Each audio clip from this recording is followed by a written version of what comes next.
I grew up in a small town in Kentucky. The only thing we wanted was for the Toyota plant to move there. This meant two things. First, a lot of money went into our schools and community. Secondly, many Japanese people have moved to our tiny corner of the world. None of this really affected me until my junior year of high school. I probably went to a better school, but I haven't even spoken to a single Japanese person since the factory moved here. They fled in their own group, not particularly mixing with the local hillbillies. On the very first day of my freshman year of high school, the most beautiful woman I had ever seen sat in front of me during our first period. Her name was Mary, but that was not her real name. The Japanese often adopted American nicknames to fit in better. Her father was a big shot at Toyota, and he was transferred to our small town. Enrolling his daughter in public school served his public image since Toyota was pumping a lot of money into our school system, and it would have been a big statement if he didn't still feel it was worthy of his own daughter. I was always one step ahead of people like her. I am a second-rate athlete, a second-rate student, and second-rate in terms of appearance. Mary didn't even know I existed. Don't get me wrong, I'm happy with who I am, but it's very real to know where your lane is, and it most certainly was out of my lane. Of course, by her senior year, she was dating the star quarterback on the soccer team, was going to be the #1 student in our class, and was elected homecoming queen. As for high school, it was famous. None of this mattered much to me. I was in a completely different galaxy than her. Imagine my surprise on my first day of college when she sits next to me in my first class at the very basic college I attended. Okay, she still didn't know I existed, but at least I was lusting after her from afar. I was just surprised that she went to our university and not to some Ivy League school. While still a sweet girl, Mary was also very aware of her beauty, and believe me, she was absolutely stunning. Mary was of average height, about 5'5", with lightly tanned skin and long, silky black hair that went all the way down her back and down to the sexiest bubble butt I'd ever seen. It was the perfect ratio and very durable.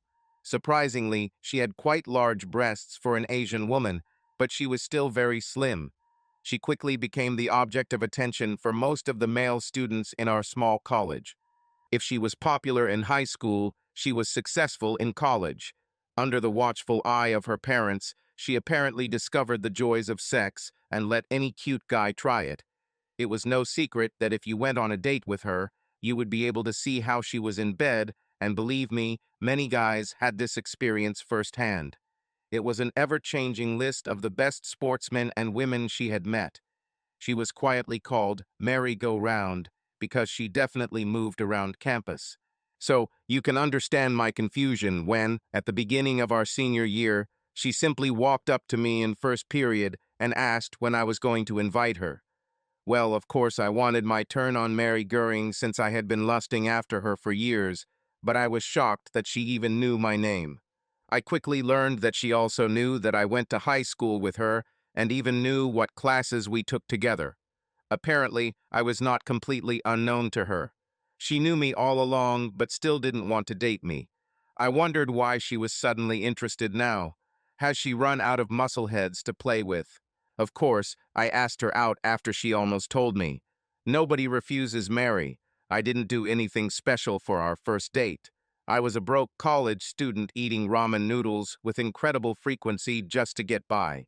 But I managed to save enough money for dinner, followed by my favorite band concert at a bar for our first date. Mary looked absolutely gorgeous when she dressed up for the date. I needed duct tape to keep my jaw off the floor. She had flawless beauty that came without her efforts. She dressed stylishly but sexy. I think she could make a potato sack look sexy. Everyone who saw us lusted after her and was jealous of me because she was my date. Everything seemed to be going well. We had a fairly pleasant conversation, but to be honest, she didn't seem very interested in me. She wasn't cold, but she just wasn't happy about it. Despite her reputation as a frivolous girl, I didn't even take the check at the end of our date. However, just as amazingly, she asked me to meet her for coffee the next afternoon. I was as confused as possible. This went on for several weeks. She didn't seem particularly excited about the opportunity to date me, but we continued to spend time together. For a long time, I was torn between wanting to know why she was dating me and not wanting to miss my chance with her.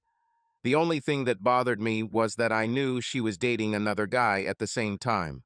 There's really no privacy in college, but we didn't say anything about exclusivity, so I wasn't worried about it.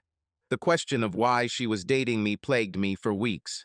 Mary finally allowed me to kiss her and hold her hand, but didn't even snort about the mattress strapped to her back reputation she had acquired by this point. I decided I should know. I don't look bad, just average, but I didn't want to waste my time either. It was my senior year, and I wanted to have some fun if it didn't lead to anything with her. I was afraid I was heading into the friend zone. One evening, while we were walking in the park, I asked her, "Mary, why are you dating me? I don't meet your standards, and you don't seem to be attracted to me." "Jason, you're a good guy," she answered. "I'm attracted to you, but you're completely different from the guys I usually date, and that was my choice. You don't understand my culture. My parents will expect me to get married after I finish school. Yes, I like to have fun. I'm not going to lie. I'm well aware that I have a reputation, but these guys are just for fun, nothing more. I can't bring one of them home to meet my parents. Their father would have eaten them alive. So I'm just keeping the seat warm until you find your husband," I shot back. "No, Jason." Mary tried to explain. "I take my intentions with you very seriously. The thing is, I'm not going to stop having fun. Life should be exciting, and I want my life to be interesting. For me, a boring life is worse than death. You seem like a mature and smart guy to me who is able to understand and accept this. We've been dating for 2 months, and you've never tried to get me into bed. You are the guy I can bring home and introduce to my parents. Someone I can count on in the long run." "What do you want to say?" I asked, begging her to speak more clearly. "What I'm saying is that I'm going to choose the guy I'm going to get engaged to. It's a choice between you and Brent, who you know I'm also dating. After college, I plan to get married and live up to the social image my family demands. My husband will work hard, show up to all necessary events, and maintain an impeccable reputation. In return, I will satisfy all his needs and become a good wife for him. We will simply agree that our agreement includes the possibility of meeting on the side. We will agree to keep our affairs secret and maintain the expected public image while continuing to enjoy life." Mary stated everything as it is. I don't know if it has something to do with the Japanese mentality, but she approached it from a purely business perspective. She simply did not perceive pleasure guys as husband material, and any guy who was fit to be a husband was not capable of fully satisfying her in bed. According to rumors, she needed one man to feel sexually complete. She just needed variety and frequency.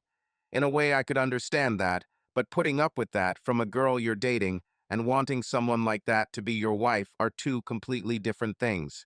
She congratulated me on the fact that I had thought to find out before she herself decided to raise this topic. Brent didn't even know the whole story yet. In fact, she asked me to keep it a secret because she didn't plan to tell him yet.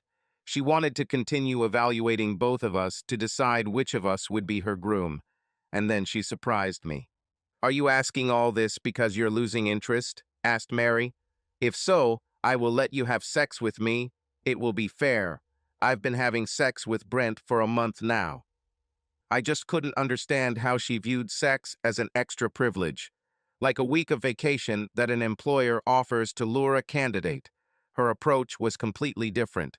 She probably didn't even expect to enjoy sex with me, and that bothered me a lot. However, there was only one way to find out, and little Jason won the internal argument.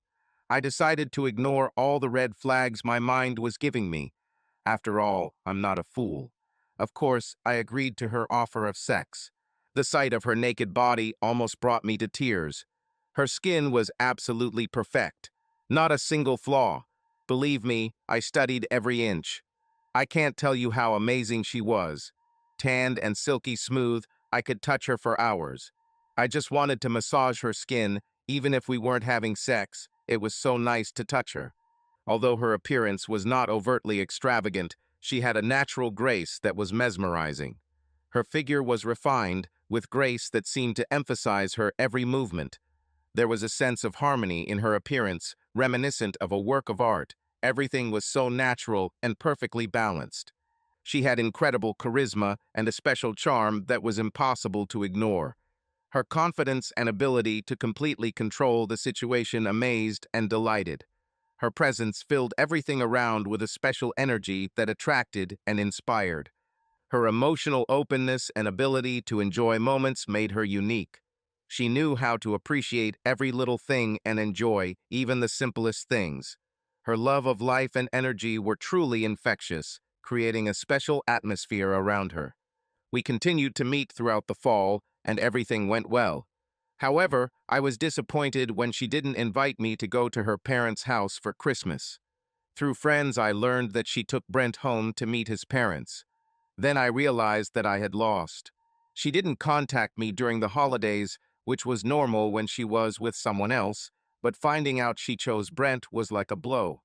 When we returned to university in January and I still hadn't heard from her, I decided my turn was over. Yes, I was disappointed, but I never expected to be with her forever, and be that as it may, she could not take away my memories. Little Jason will definitely not forget her. But before the second day of school, Mary showed up in my room and asked why I hadn't called her. I said I heard she chose Brent, so I didn't want to interfere. She replied that I was wrong. She didn't choose Brent. Then I asked if she took Brent home for Christmas. She said yes, but that doesn't mean she chose him over me. Brent may have been ahead of me at that point, but when she told him what she expected from her groom, he backed out. So, I won by default? I asked, laughing, half jokingly, half seriously. Nobody said you won. Mary answered, no, you no longer have competitors, but this does not mean that you have won. So you're not dating anyone else? I tried to find out if she had any other boyfriends. I didn't say that. She answered evasively, I'm just not dating anyone who could become my fiancé anymore. She turned the situation around. I tried to pressure her to admit that she was sleeping with someone else, but she didn't back down. Instead, she gave me a choice: accept what she was doing or leave. I could find many reasons to be unhappy with what Mary wants from her fiancé, but at least she wasn't lying. Who are you dating? I decided to test her honesty. With Gary Phelps at the moment. She immediately snapped and showed me a photo of them together. I was a little surprised that he was black, but I don't feel biased. I think she does too. Damn it, it's simply impossible to outsmart her. Apparently, she believed that time was running out, there were 5 months left before graduation, and she needed to understand whether I would stay in the race or not. I'm not engaged yet, so I don't need to hide, but this is just for fun. He's not a potential suitor, Mary continued. She seemed to have thought it all through. It wasn't some spontaneous decision. I even admired her honesty. At least she didn't do it behind my back. I can't say that American women always give this honor. So, should we continue dating, or should I look for someone else? She forced me to decide. I'm not the smartest person, but I know when I see something valuable. 2 minutes after I agreed to continue dating, she was already naked on my bed. This certainly calmed any doubts I might have had, or at least distracted. We continued to meet as before. I even met Mary's parents during spring break in March. I wasn't sure if they liked me or were just being polite, but Mary said her father approved of me. I think I passed this test. I spent every single vacation day at her house. The period of taking final exams was difficult, and Mary and I hardly saw each other during those 2 weeks. But as soon as the final exam was over, Mary immediately returned to my dorm room. All that's left to do at university is get your grades and graduate. I did pretty well and ended up in the top 10% of our class, and Mary was in the top 10 students. After she had met my needs again, Mary told me to get dressed so I could talk. It was the end of May, the weather was fine, and we went for a walk. My parents are throwing me a graduation party the day after the ceremony, she said. I expect you to be there. Of course, I replied. Mary drilled into my head that social obligations must be fulfilled, and the Japanese place great importance on social events and public appearances. It would be a scandal if the guy she dated for a year didn't show up at her prom. There's one more thing. Mary suddenly became nervous, which was completely unlike her. I want us to get engaged at the party, if that's okay. So I officially won? I teased her.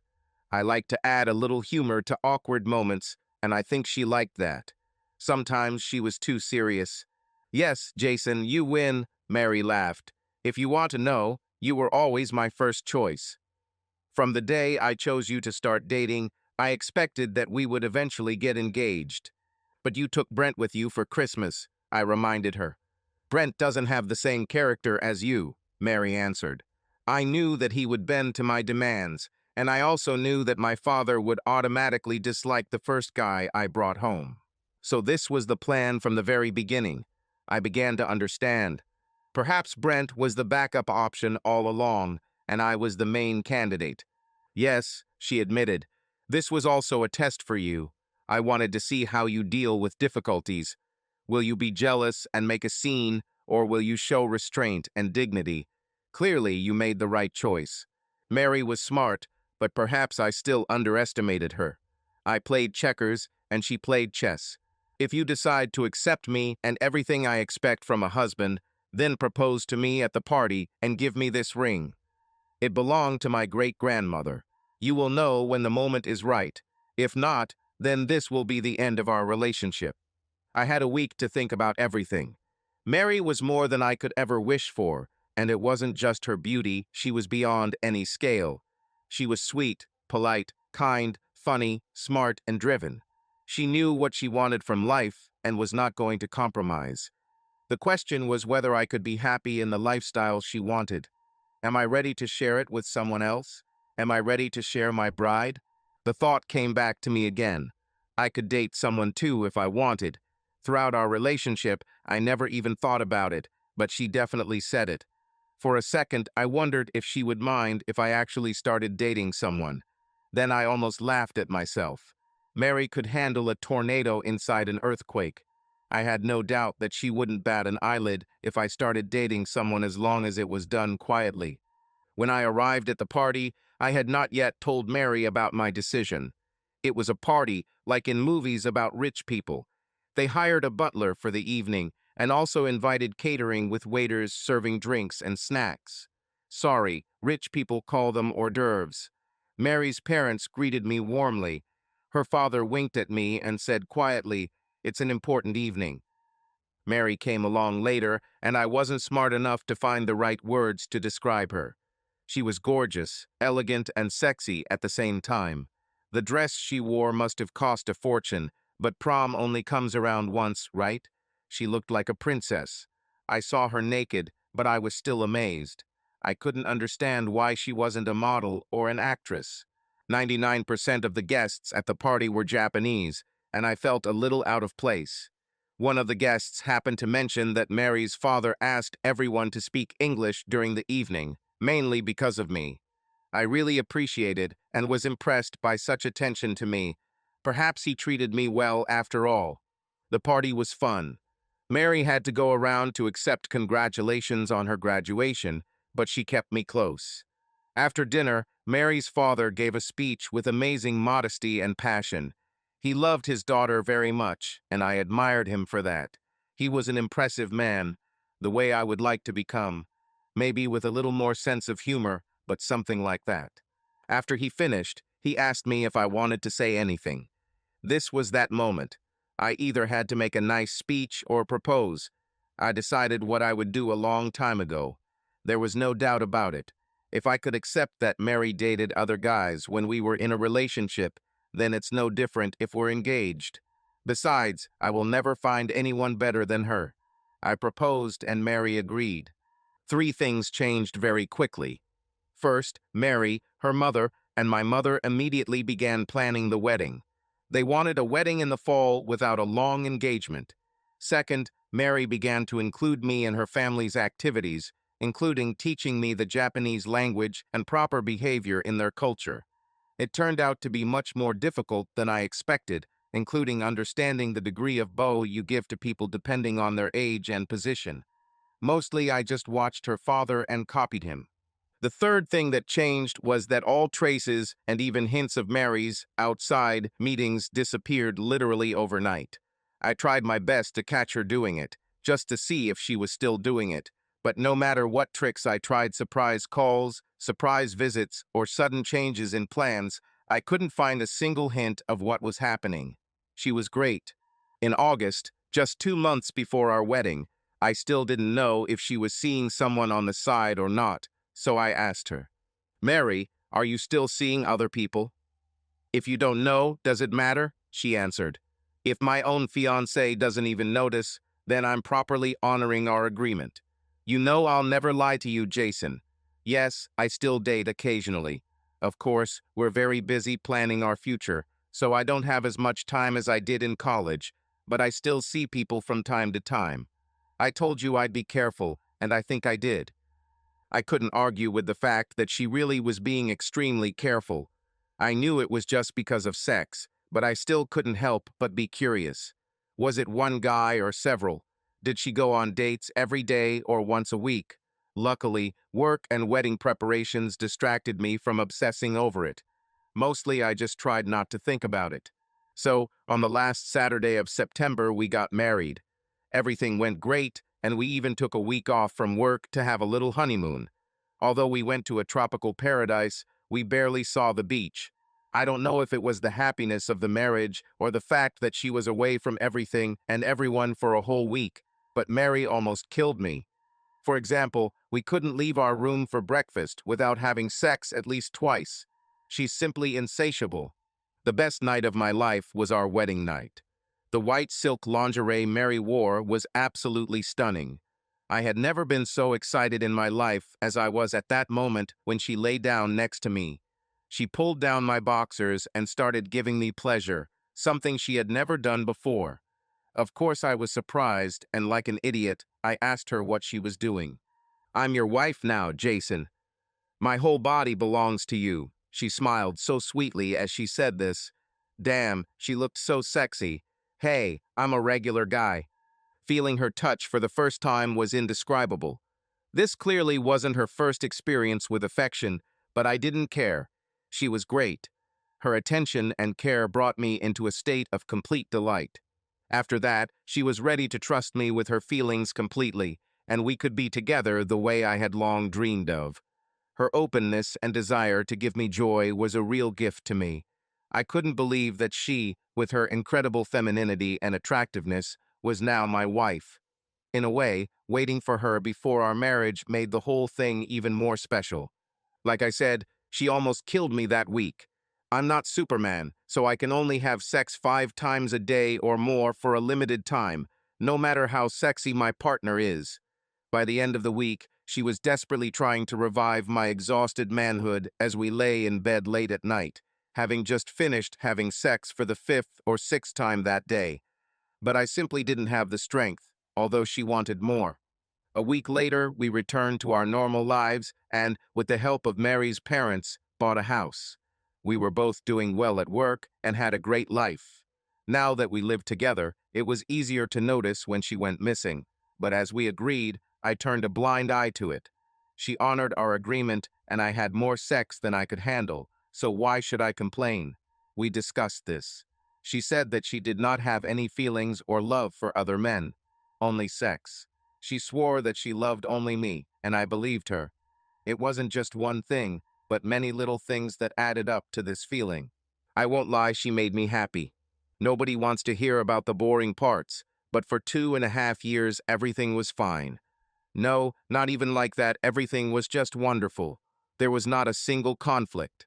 Of course, there were minor disagreements, but we quickly gave in to each other because it just wasn't worth it.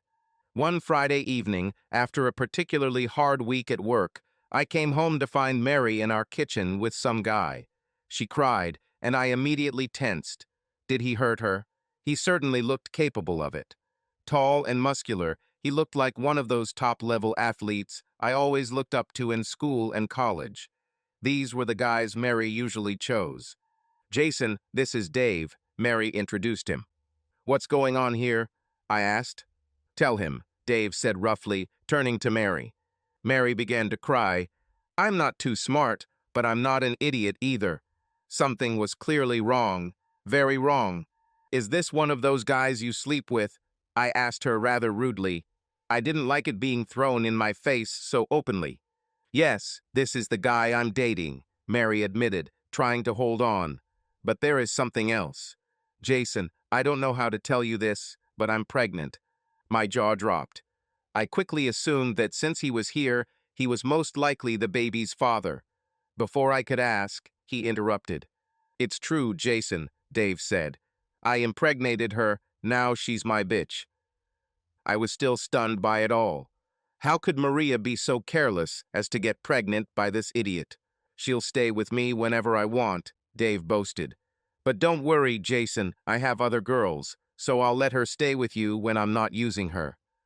Just don't create problems, otherwise I will stop letting her deal with such a non-entity like you. I was shocked. Maria simply lowered her head, accepting what he told me and her. Where was Mary, who was always in charge? How could she let this happen? I couldn't even gather my thoughts to understand what to do. Dave didn't wait. Now come here and please the most important man in your life, he ordered. He was probably establishing his dominance over her and trying to do the same to me. She didn't even look at me, but got up from the chair, walked over to Dave, knelt between his legs, and began to pleasure him. I couldn't look at it anymore. I went out. I hoped that Maria would at least call me, but it took over 2 hours of me getting drunk before my phone finally rang. It was Maria begging me to come home. I yelled at her because it took her 2 damn hours to call me, and she said Dave had just left. He had sex with my wife in our bed for 2 fucking hours. I just hung up and turned off the phone. I had a goal and didn't want to get distracted. The next moment, I woke up at 3 o'clock in the afternoon at a friend's house. I had the worst headache of my life, and my mouth tasted like I was eating drywall. It took me 2 hours to come to my senses. When I returned home, Maria was not there. In a way, I was glad. I felt too bad to talk to her at that moment. I ate something, sat down on the sofa, and turned on the phone. Without exaggeration, I had 14 voicemails and 82 text messages from Maria. The last one said that Dave was going to pick her up and that she would be busy tonight. After that, I didn't even bother to read the rest of the messages. Just watched TV for a couple of hours and went back to bed. I woke up to the smell of breakfast being cooked in the kitchen and went downstairs to pour myself some coffee. Maria was there, looking as usual. She tried to hug me, but I didn't allow her. She just kept cooking and tried to keep a smile on her face. She tried to pretend that everything was fine. We ate breakfast in silence, cleared away the dishes, and then sat in the living room. Okay, let's talk, I told her. I could tell from the look on Maria's face that she didn't want to talk, but I forced her.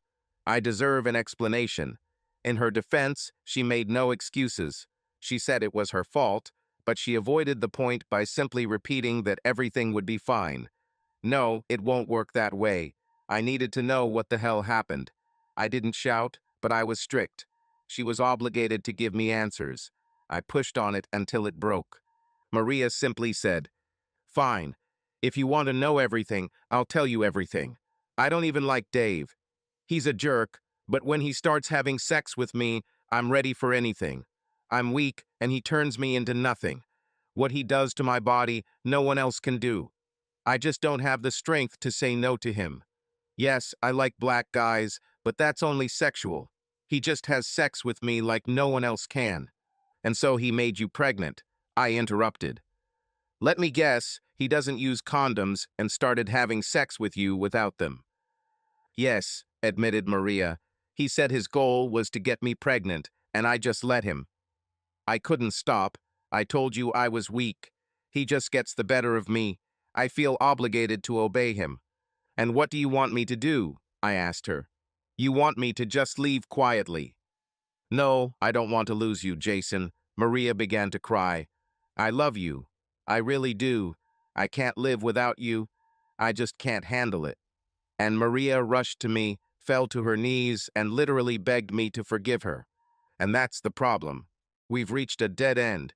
She says she loves me, but as soon as Dave snaps his fingers, she rushes to him.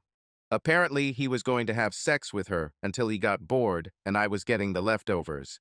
And all this time his child is growing in her belly. I could have left and filed for divorce, but the truth is that I still loved her too. Contrary to what many people think, you can't just turn off these feelings like a faucet. I don't think divorce should always be the first option. So I'm just supposed to be okay with my wife having sex with the guy who impregnated her whenever he wants, I summed up. I don't know what else to say, Maria answered, but it looks like you're not entirely against all this. She pointed at my panties, and I got excited. I didn't even notice it. I was wondering if I was actually turned on by this whole situation or if it was just an inappropriate reaction. We left everything at that. We had dinner at her parents' place, but it was quiet and awkward. However, Maria pretended that everything was wonderful. We returned home that night and went to bed. Maria tried her best to seduce me, but I did not give in. He just turned away and fell asleep. The next morning we went to work, and I was completely immersed in my work. Oddly enough, everything was going well for me at work. No, I'm not the smartest person, but I seem to have the goodwill of management and put in a lot of effort.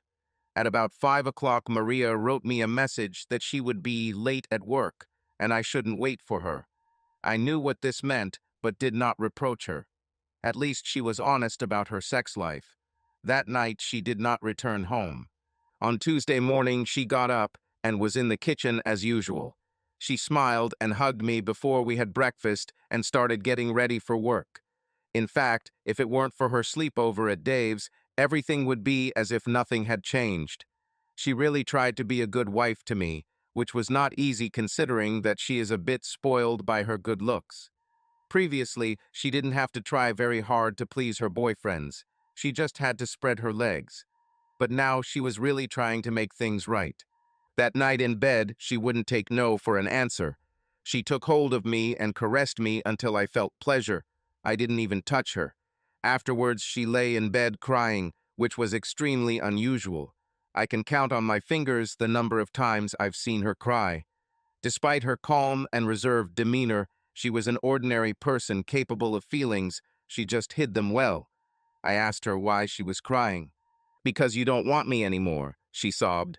I knew better than to start discussing this, but her words melted my heart. I hugged her tightly, and we fell asleep together. I didn't explain anything and didn't feel like I had to. She knew why I was angry. Keep in mind that 3 days without sex for her is like a month for most people. It seemed to me that she understood. My good mood on Wednesday was ruined by her text, "working late." I was angry, but it gave me time to think about what to do. I hesitated. I loved Mary, but it was too much for me. My mind said I should leave her, but my heart and perhaps something else said no. On Friday night, I invited her to dinner, and we spent the evening with friends. It was nice to forget about our problem for a while. On this day, apparently, her mother officially announced that Mary was pregnant, and she received many congratulations. I just watched, wondering when this mess was going to explode. Perhaps when she gives birth to a black baby. Who knows? Deep down, I was even waiting for this circus. Is it bad to enjoy such thoughts? On Saturday morning, Mary woke me up with a kiss and told me she had to go. I noticed her dress. It was different from what she had worn before, much more revealing than her usual style. She said it was new and asked if I liked it. I didn't know what to answer. Dave must have bought it for her. I didn't say anything, and she walked away, looking like a prostitute and a little upset that I had ignored her. I didn't see her the rest of the weekend, but on Monday morning, she was back in the kitchen. "What's happened?" I asked her. "You walk strangely. Did you damage something?" "No, honey," Mary answered. "Nothing like that. I was sleepy and didn't realize it right away." I began to insist that she tell me what happened. She didn't want to talk, but she didn't want to disrespect me either. She turned away from me, hiding her face. "Dave had special sex with me over the weekend," Mary admitted. "I'm just sick." I didn't know whether I should admire or be angry. Dave's was probably over 25 centimeters. Damn it, I've never had to experience this, but I can't imagine it was easy. You really can't control yourself, can you? I said, rather thinking out loud. Sorry, Jason. I know it's not fair to you, Mary sobbed. You are right. I can't control myself. When he starts having sex with me, I'm ready for anything. I don't know what to do. To be honest, I didn't know either. I wish I could say I packed up and left, but I didn't. I loved Mary despite what she did. Every week when she was with him, I struggled with the decision to leave or stay, but I could never take that step. Time passed, and before I knew it, Mary was having a baby shower and getting ready to give birth. When I asked her what she was going to tell her parents, she simply replied, "Don't worry, everything will be fine." Circus music started playing in my head. The day came when Mary gave birth. Dave didn't show up, which was probably for the best, and Mary's parents just acted like everything was normal. Her father took me outside and we smoked cigars. The only thing he said was, "Family is the most important thing, and you are now part of our family." I didn't dare bring up the fact that his daughter had just given birth to a black girl, and everyone was just ignoring that little fact. It was like an episode of The Twilight Zone or something. No one said a word about it all day. 2 days later, I took Mary and her baby home. The next day, Dave came to our house. All he could say was that he and Mary made a beautiful child. As he left, he made sure to add that he was going to make her children again and again. It was a big joke for him, leaving me to deal with his responsibilities. The only good thing was that Mary couldn't have sex for 6 weeks after giving birth, so she spent every night with me. I knew that Dave came over when I was at work and sometimes received favors from Mary, but at least she was with me at night. Her 6-week doctor's checkup was on Friday. She even sent me a photo of herself in her sexy new lingerie, saying she couldn't wait for me to get home to celebrate. I arrived home early at 4 p.m. to find Dave walking Mary to his car. She was wearing the same underwear that she bought for me, but she left with it. She just said, "Sorry," and left with him. Literally left me there with champagne and flowers. It was a tough weekend. On Monday morning, Mary did not return home. She texted that she was still with Dave, but would text me later in the week. Her mother was babysitting her daughter while Dave and she were going on a little trip. This little trip took another 2 weeks. She finally returned on Wednesday morning, 3 weeks later, looking tired and exhausted. I immediately noticed the tattoo on her leg. She was tired and didn't want to discuss anything, but I wasn't going to let it go that easily. I did more than was expected of me and demanded an explanation. The first thing I asked was the tattoo. It was the Queen of Spades card.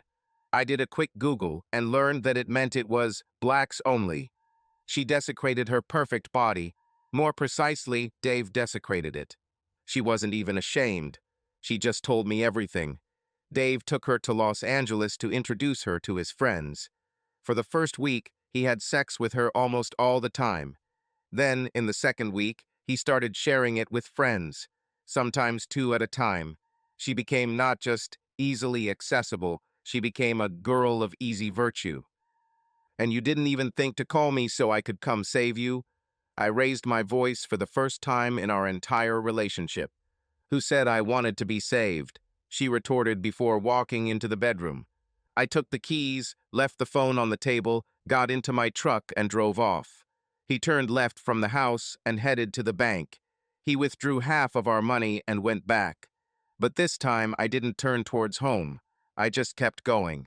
I ended up in a tiny desert town called Marysville. It was in the desert that I found my salvation. I took a job working on a remote farm 12 hours a day, 7 days a week, with room and board. The hard work left no time to think about anything else. Once a week, I went to the town and called my parents, telling them that everything was fine with me. To be honest, I wasn't even thinking about dating during this time.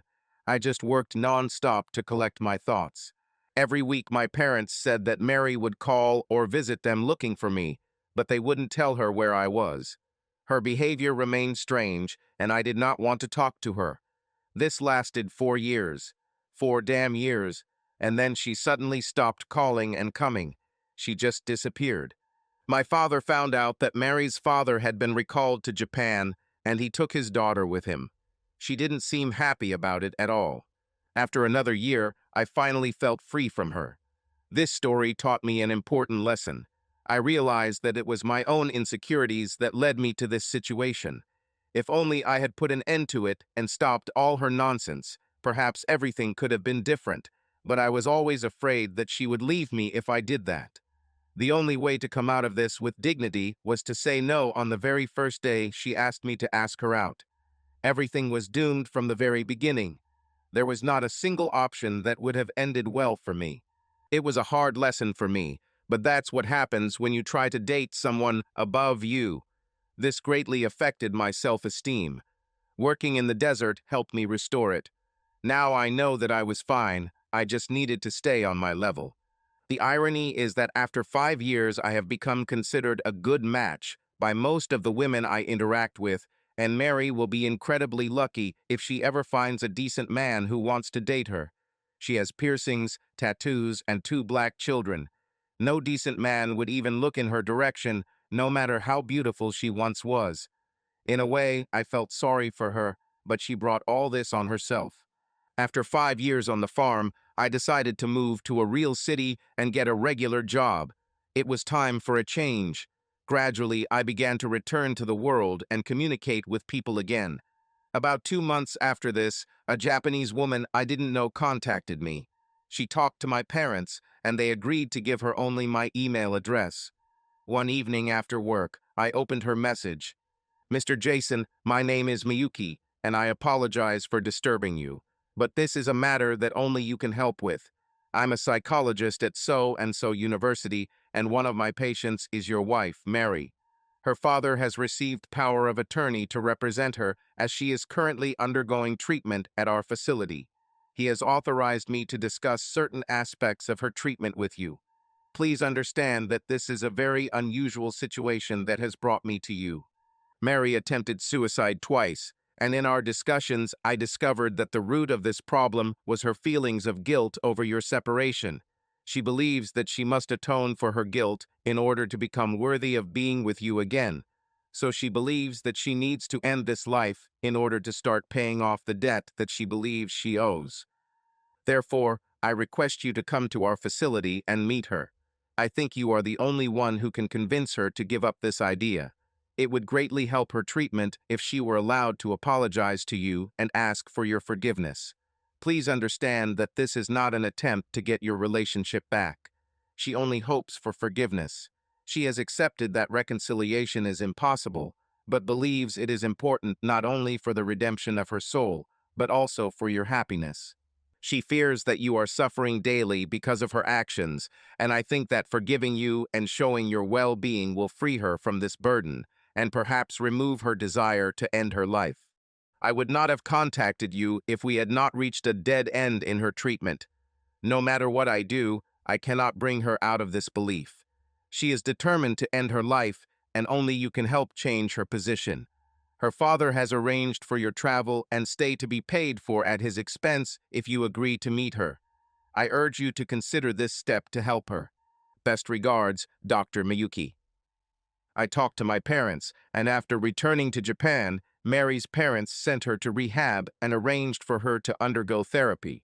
It turns out that Dave kept her high on illegal substances the whole time, which explains her behavior. Over time, the therapist helped her understand what she had done not only to herself, but also to me. She then suffered a nervous breakdown, mainly due to feeling guilty about the way she treated me. This led to her suicide attempts. The first one may have just been a cry for help, but the second one was real. Ironically, I accidentally saved her life during the second attempt. Mary went to the bridge, determined to jump. She climbed the parapet, jumped over the fence, but she was wearing my hoodie, perhaps as a message to me because it was my favorite thing. If it had been clean on the day I left, I would have worn it myself.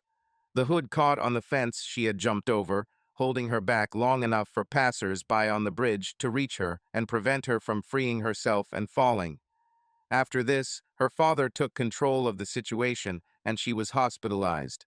She was on the verge of death. I told Dr. Miyuki that I would think about her request. The next morning, I was woken up by a call. I answered the phone, and it was Mary's father. I didn't even know how he got my number, but given his connections, I wasn't surprised. It was a very difficult conversation, since this was no longer the same person I knew before. Although he always showed rare humility for a highly successful man, that man was no longer there. The person who spoke to me was devastated. I felt the pain in his voice as he literally begged me to come to Mary. If I had any doubts about the trip, this call eliminated them. Yes, I had many different feelings for Mary, but that no longer concerned me. I decided everything for myself in the desert a long time ago. I had to help her and her family. I couldn't turn my back on someone who needed help, but I could not even imagine what awaited me ahead. I flew to Tokyo and was taken by car to the hotel. On Dr. Miyuki's advice, I went to the hospital where Mary was being treated. She gave me a short tour and then took me to her office where she showed me the video surveillance from Mary's room. She was under constant supervision in case of a suicide attempt. She looked completely different from the woman I knew before. She lost at least 11 kilograms, became practically skin and bones, and a completely broken person. It was a shocking sight. "I wanted to prepare you, Jason," Dr. Miyuki said. "Tomorrow will be a difficult day. I told Mary you would come. In fact, this is a good day for her because she is looking forward to meeting you. On normal days, she doesn't even get out of bed. I assure you, she will not be allowed to touch you. There will be staff nearby to prevent this from happening. This will be very emotional, but I ask you to remain calm and let her talk. She is consumed by guilt, and the only way for her to begin to recover is to give up her desire to commit suicide.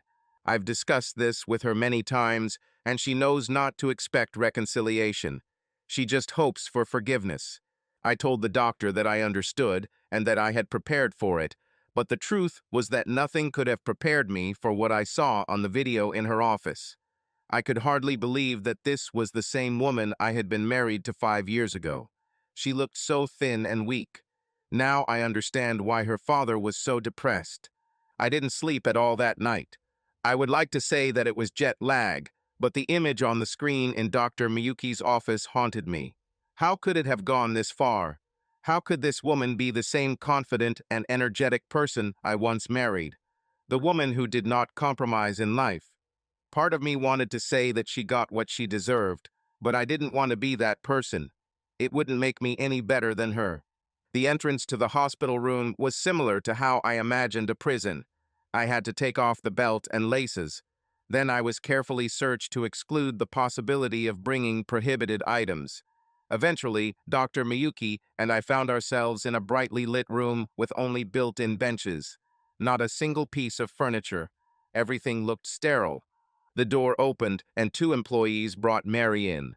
She immediately began to cry when she saw me, but she remained calm. They brought her a few steps towards me and the doctor, and we stood up. "Mary, do you have anything to say to Jason?"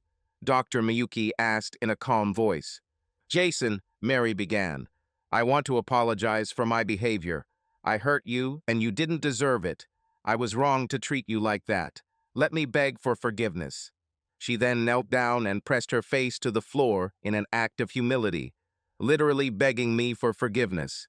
In Japan, such a deep bow is usually reserved for the emperor, but she wanted to show her sincerity. "Mary, I don't want you to be unhappy. It was a long time ago. Of course, I forgive you." I said my memorized phrase perfectly. Without raising her head from the floor, Mary said, "Thank you, Jason. Know that I will always love you." The situation unfolded quickly and terribly. She suddenly rose to her knees and said something loudly in Japanese. Only at that moment did I notice a homemade knife in her hand. I was numb, unable to move. Everything happened so quickly. First, she made a deep cut on one arm, then on the other. Blood began to spread across the floor, but she continued to strike. It was terrible. The employees soon reacted and managed to grab her hands, stopping further progress. I screamed, begging her to stop, but the scene had already left an indelible imprint on my memory. Dr. Miyuki pushed me out of the room while the staff carried Mary away, who was still shouting the same phrase in Japanese. It shook me to the core. I have never been so scared in my life.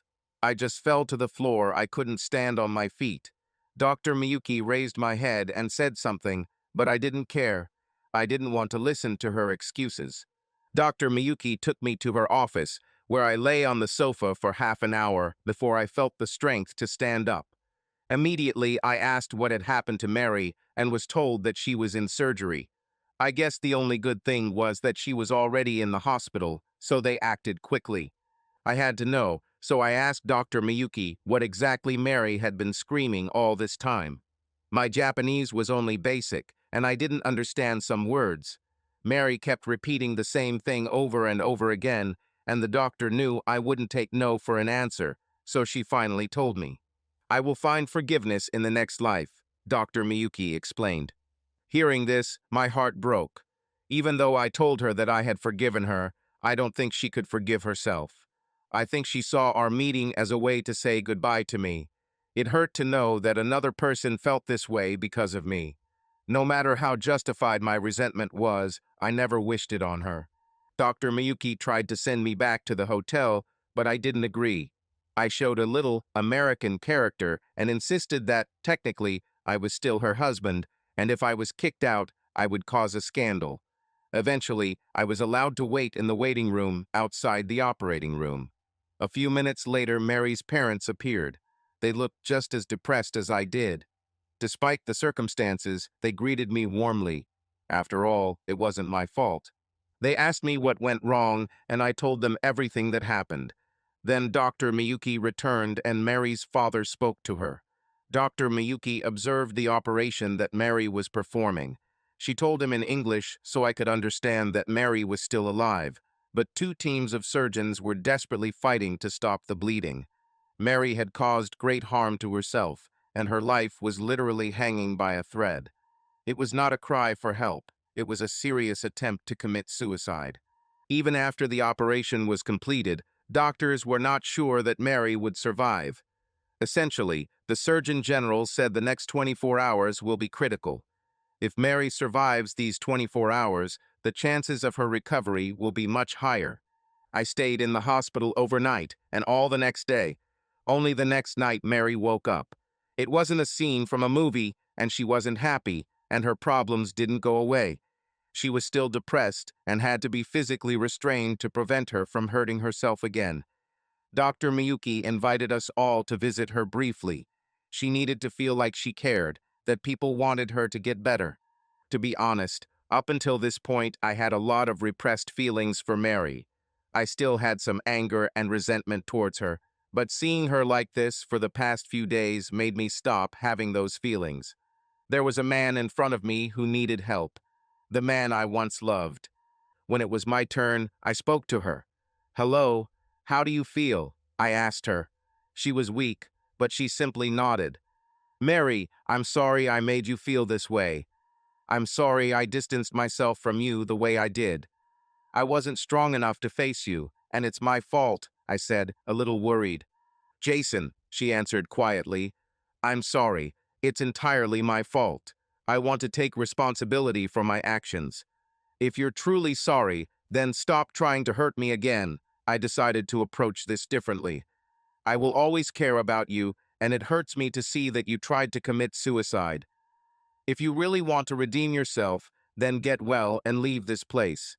Redeem yourself by becoming a good friend to me. I would be much happier to see you like this.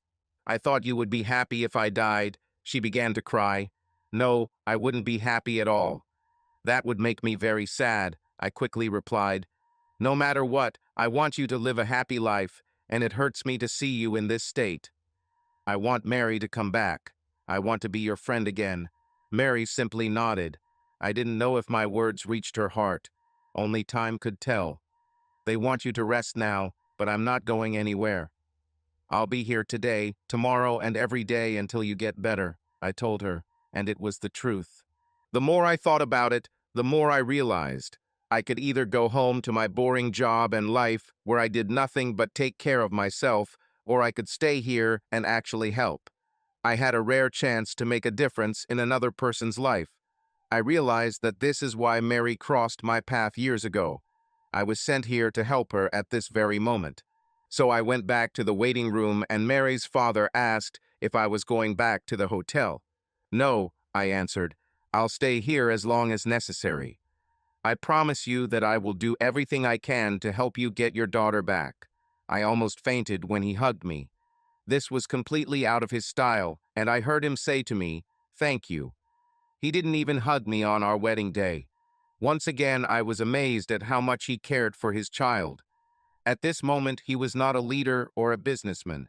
He was just a father who was very worried about his daughter. I knew I was doing the right thing. I think forgiving and helping someone who hurt you is what makes a man a real man. Being angry and aggressive is the easy way out. Doing what is difficult simply because it is right is what it means to be a real man. We all stayed in the hospital overnight. The next morning, Mary woke up and her doctor again decided we should all visit her briefly. She wanted to emphasize that there are people around Mary who care about her. Mary hardly spoke, and I chatted about my trip here and what I saw in Japan. Her condition seemed to have stabilized, at least in terms of physical health. Her surgeon even allowed me to have lunch with her. Mary ate half the banana, but that was already something. After lunch, Mary rested, and her father insisted that I go back to the hotel and sleep. He stayed with her while I was away. I was exhausted, and the situation seemed stable, so I took the opportunity to at least take a shower. Finally, I lay down for an hour, but soon woke up and wanted to go back to the hospital. In the evening, we visited Mary again, and then her father went home to rest. We agreed that we would take turns staying at Mary's for the night.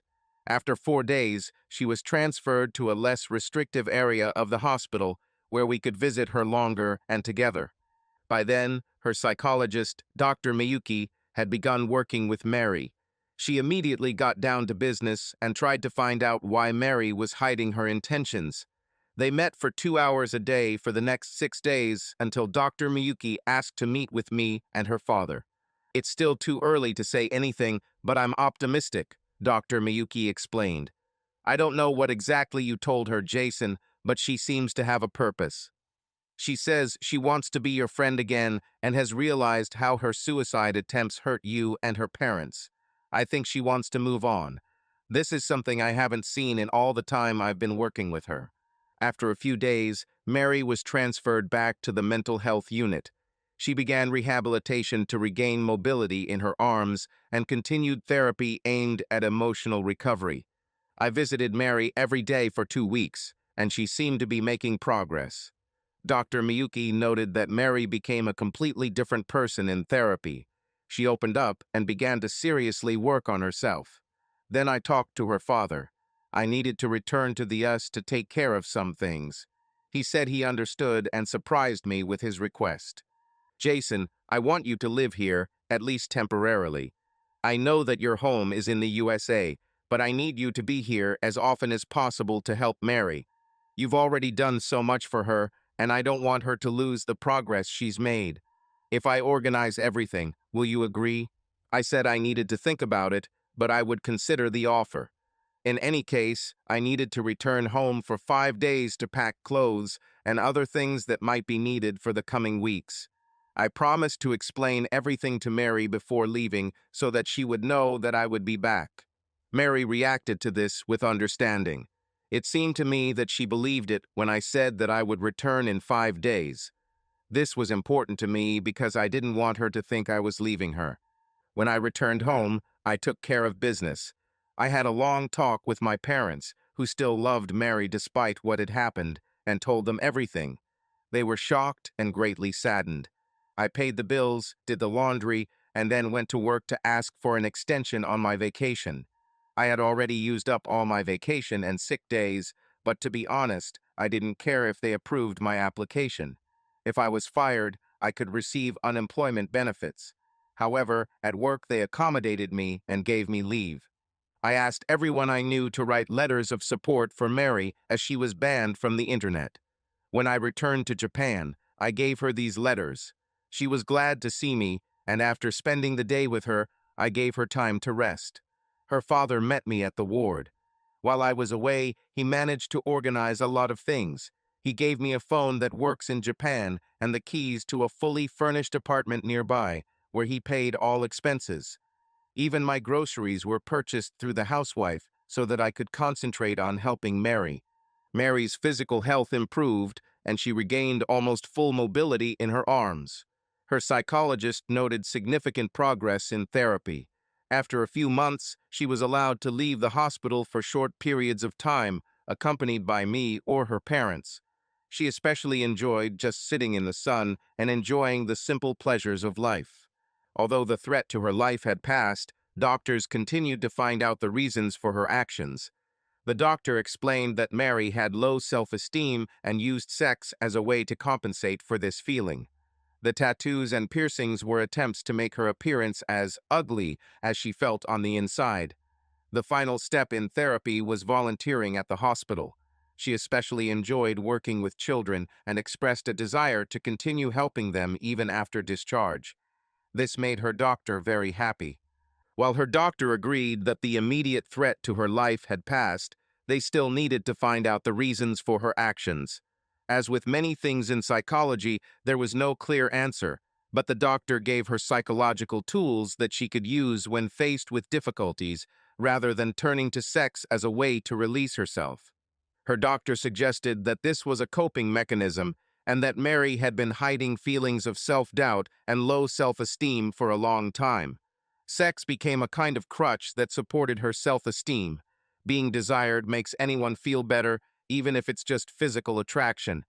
The doctor admitted that it was difficult to come to this diagnosis because Mary was an expert at hiding her feelings. She may have expressed these feelings a long time ago, at an early age, but they were rejected because she seemed so beautiful to others. No one took her confessions seriously, but inside she didn't feel beautiful. All of her piercings and tattoos were an attempt to make her appearance as ugly as she felt on the inside. One of the final stages of her therapy was volunteering at the hospital, helping other patients. The doctor said it was important that Mary learn to find joy in helping other people and not depend on things like drugs and alcohol to be happy. Mary told me that she particularly enjoyed working with the children on the children's ward and said that she wanted to continue doing so even after she was discharged. The doctor was especially pleased with this desire.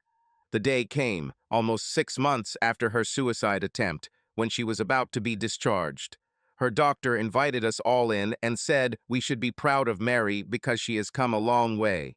She added that we don't need to handle her too delicately. She prepared Mary for the harsh realities of life and wanted to demonstrate her new coping skills. She asked Mary directly, in front of all of us, if she would consider suicide again.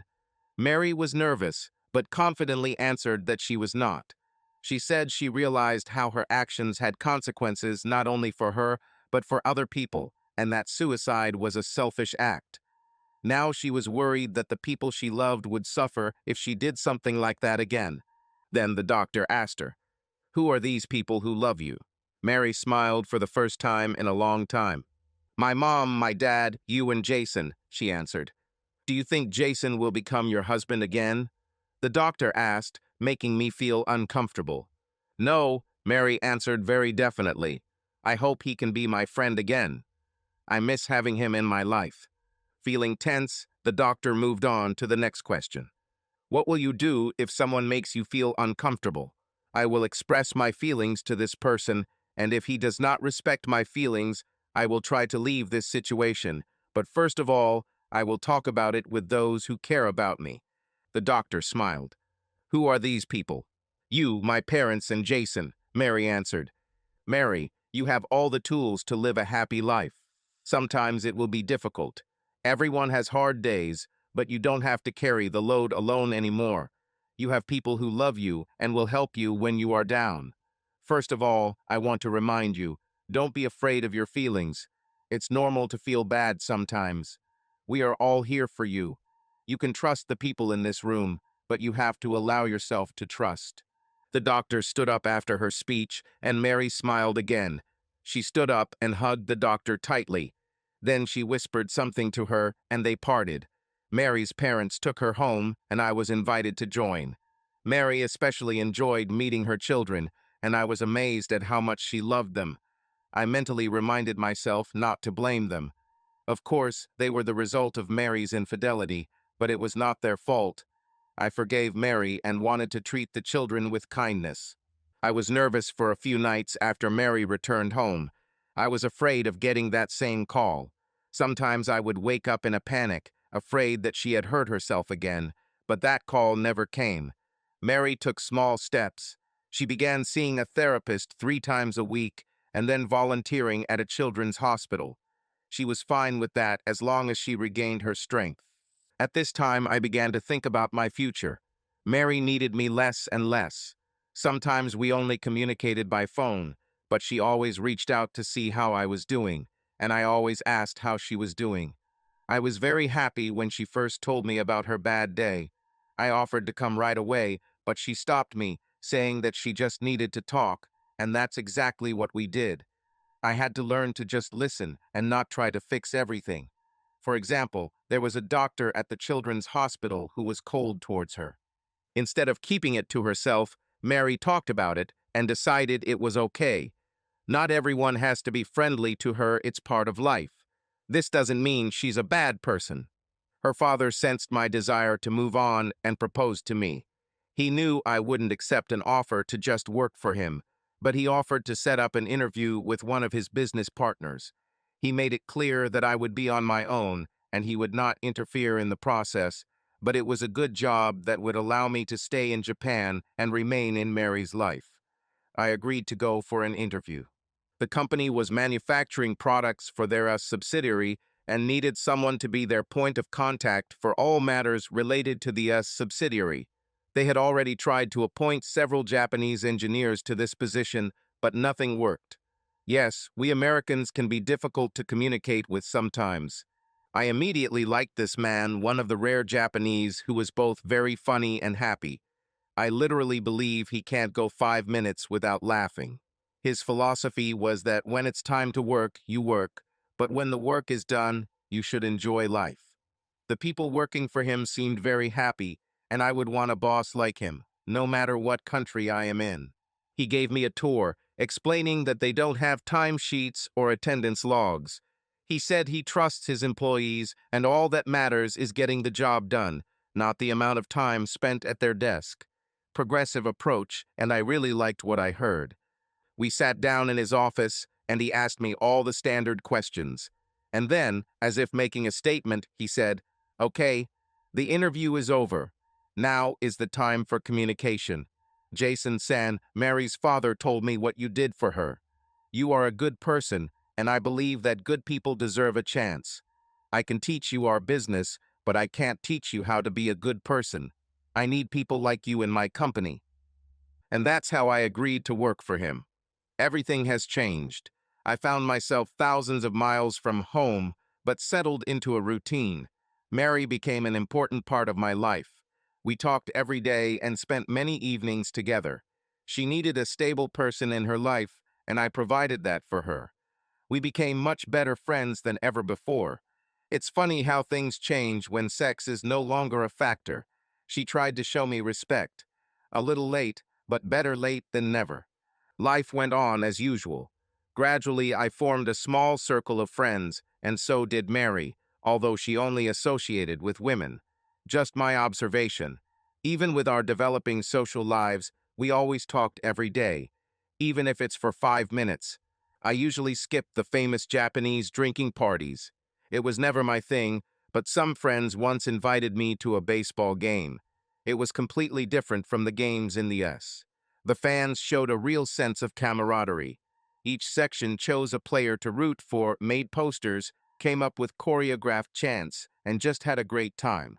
I fell in love with it and became a regular at baseball games. It was a wonderful distraction from the boredom that can come with being a stranger in a strange land. I dated a few girls very quietly, but none of those meetings turned into relationships. They were cute enough, but I always felt like they didn't have the connection and chemistry that a couple should have. By this time, more than 5 years had passed since Mary had been discharged from the hospital, but she had rejected all attempts to arrange a date with her.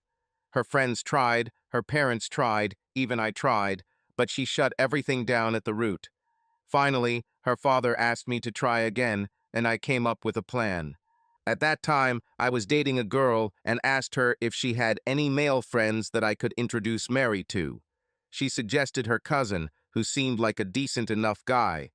Then I invited Mary to meet me in the restaurant that evening, and, without warning, I brought that girl and her cousin with me. Mary came and I introduced them, but she was practically silent the whole evening. She wasn't rude, but she seemed completely uninterested. The next day, the girl I was dating said that her cousin tried to call Mary, but she didn't answer the phone. I texted Mary saying I'd like to see her that night, and after work I stopped by her parents' house where she lived. We sat in her room and talked. I asked her why she didn't talk to that guy. "Jason, you are the only man who can make me happy again. It is my destiny to die alone as punishment for my actions.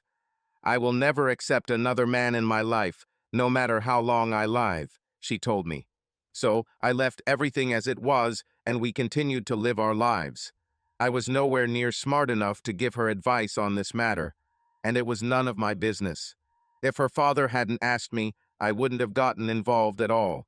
It was incredibly awkward to arrange a date for my wife, but we were just friends, so I did it at his request. I briefly thought about making the divorce official, but in the end I decided that it was just a paper formality that would not change anything. I didn't think I'd ever want to get married again, so it didn't matter. I really enjoyed my job and seemed to be good at it. Even when they offered me to return to the USA, I did not accept the offer. Mary and I did not break up, but our contacts became less and less frequent as she needed me less and less. I was still there when she needed a friend, but we were both busy. Instead of daily communication, it began to happen every other day and then once a week. Sundays were our day to socialize, and sometimes her parents would invite me over for dinner. She was my best friend. Time passed again, and suddenly it turned out that it had been 4 years since I had tried to arrange a date for Mary. I was 36 years old, and I was completely tired of dating. It was the only area of life that I didn't like about Japan. So few women wanted to date a foreigner, and even fewer of them turned out to be adequate. I have said more than once that the choice of Japanese women available to foreigners is like ducks on a pond. At first glance, they seemed beautiful, but under the surface, many of them were completely out of place. I was getting old and seriously thinking about moving back to the US permanently. Mary no longer needed me, and my best years were already behind me. I needed to figure out my life, to find that one person I could spend the rest of my life with. I tried for a long time to find it in Japan, but without success. After so many failures, I was ready to give up. One of my good friends who I went to baseball games with said he knew a girl who wanted to date me. Since we were going to the next match anyway, he offered to give her his ticket and arranged for her to meet me at the stadium. I had very little expectations for this date, even if she showed up. I'm already used to disappointments. I came to the stadium and took my place on the podium. I watched the players warm up before the match. He looked up and Mary was standing there. Of course, I greeted her and asked what she was doing here. She said that a mutual friend of ours told her about my disappointment and that I was considering returning to the US. She was the one who asked him to arrange this date. "Jason," she looked at me with tears in her eyes, "I know you haven't thought about me like this in a long time, but I was hoping that enough time had passed that you might want to give me a chance to start over. I am no longer the same person I was before, and I really want to spend this day with you as your date. No pressure, no loud statements, no expectations. Just a regular date with a girl you might want to get to know again. I haven't held hands or kissed another man in over 10 years. As I told you then, I will never consider another man again." I was a little taken aback. Not by her presence, but by her words. In a way, I was proud of her confidence. 10 years ago, she was truly broken, but the woman standing in front of me was not broken. I think she was determined to prove to me that she was different now. She actually had the confidence to date all along, she just chose a different path. And now she decided not to miss her chance. And I really looked at her differently for the first time in 10 years. She was right. She's not the same girl I once fell in love with, but that's not necessarily a bad thing. That girl betrayed me in the worst possible way. This one was different. There was a modesty about her that I had never seen before. I can't explain it well. Her previous self-confidence disappeared. Now she thought more about others than about herself. I truly believed that she would rather die than lose my trust again. Mary extended her hand as if to shake hands. "Hello, Jason. My name is Mary. Nice to meet you." She wiped away her tears and smiled. I took her hand and shook it. No one in the world would have judged me if I had rejected her, but to be honest, I was no longer the same person I was then either. I think I've matured too. I learned to forgive her, not only in my actions, but also in my heart. Moreover, I accepted myself and realized that my desires are also important. No matter how beautiful she is, my desires also matter, and I will never allow myself to be pushed into the background again. "Hello, Mary," I smiled back. "I'm also very pleased to meet you." Subscribe to our channel so that your love doesn't cheat on you, and go ahead and listen to the next story, because this story is nothing compared to the next one. If you're under 18, don't even think. Click to the next one. Click to the next one. Click to the next one. Click to the next one.